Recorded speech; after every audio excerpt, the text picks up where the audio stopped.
Assalamualaikum warahmatullahi wabarakatuh. Sebelumnya, hari ini adalah hari ATS atau Asesmen Tengah Semester Metodologi Penelitian. Nah, di sini saya mengangkat judul penelitian yaitu penerapan chatbot cerdas pelayanan informasi kelurahan. Nah, sebelumnya perkenalkan, nama saya Muhammad Albani Resta Pangestu dengan NPM 714251003 dari Prodi D4 Teknik Informatika. Nah, menuju ke pembahasan di awal yaitu ada identifikasi masalah. Dari identifikasi masalah ini saya membuatnya mengkerucutkannya dari fenomena, kebutuhan atau gap dan sumber masalah yang berasal dari paper, people, dan place atau bisa disingkat jadi triple P.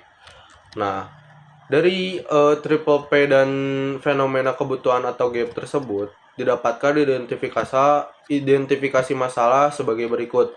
Pelayanan informasi di kelurahan masih menghadapi kendala di mana masyarakat sering kebingungan mengenai syarat dokumen, alur pengurusan, serta petugas yang harus dituju, sehingga menimbulkan antrian informasi dan pegawai harus menjawab pertanyaan yang berulang.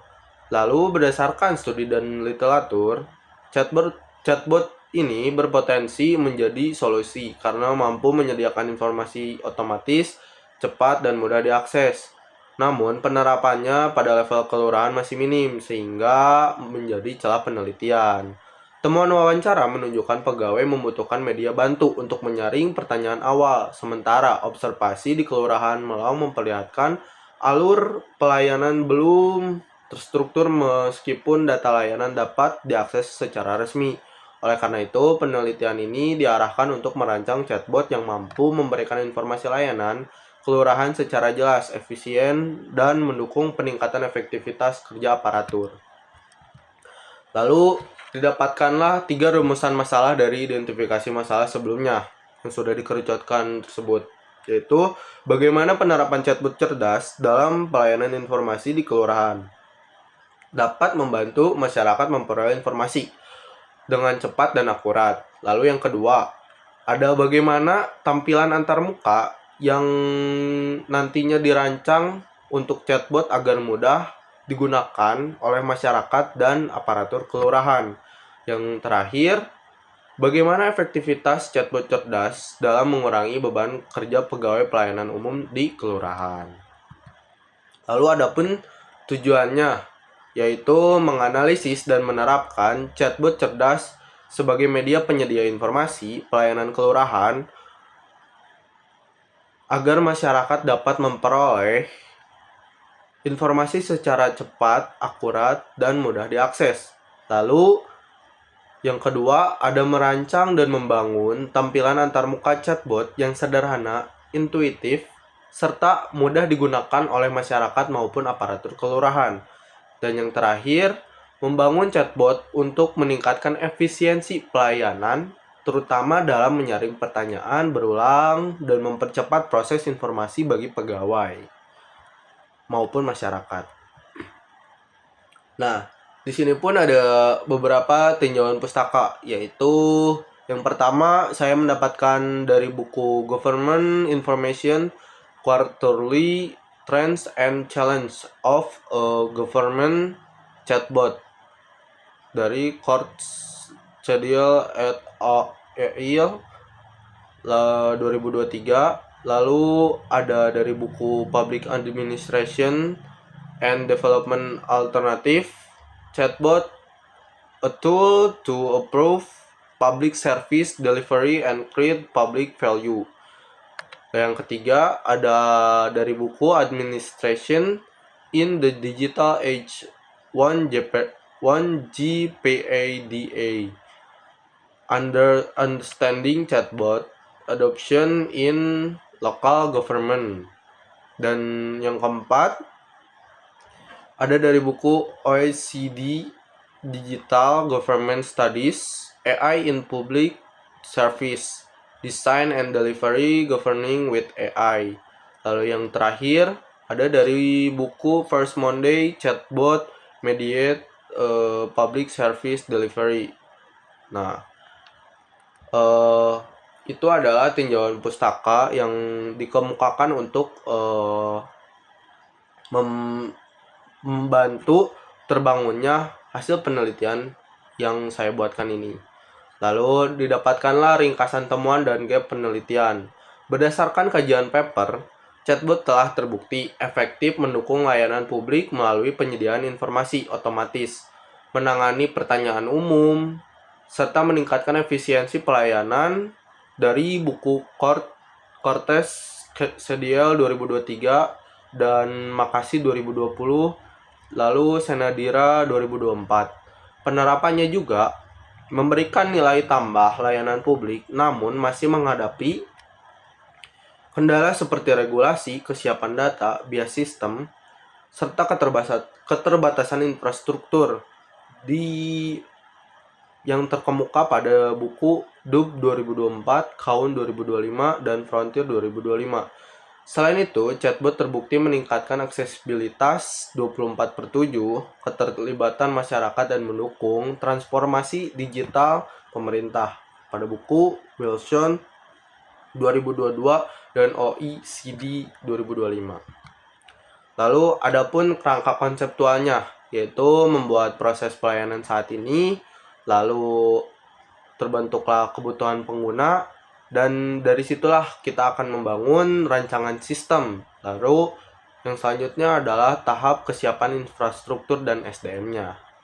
Nah, selanjutnya didapatkan hipotesis dari rumusan masalah, yaitu pada rumusan masalah pertama, untuk H0-nya, penerapan chatbot cerdas dalam pelayanan informasi di kelurahan tidak berpengaruh secara signifikan dalam membantu masyarakat memperoleh informasi dengan cepat dan akurat.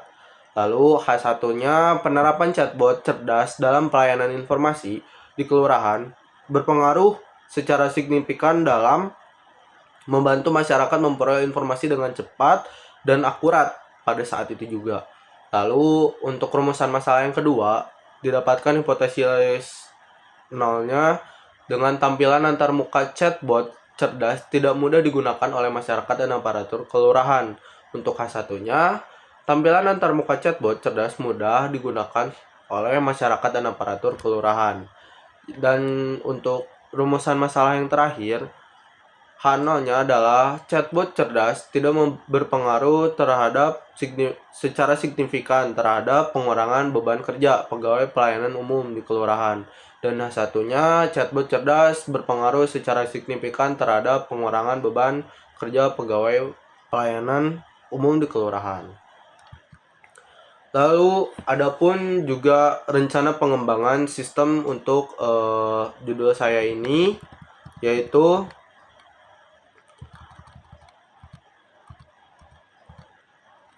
yang pertama ada tujuan sistem, menyediakan layanan informasi kelurahan yang cepat, akurat, dan mudah diakses melalui chatbot untuk membantu masyarakat secara kelurahan.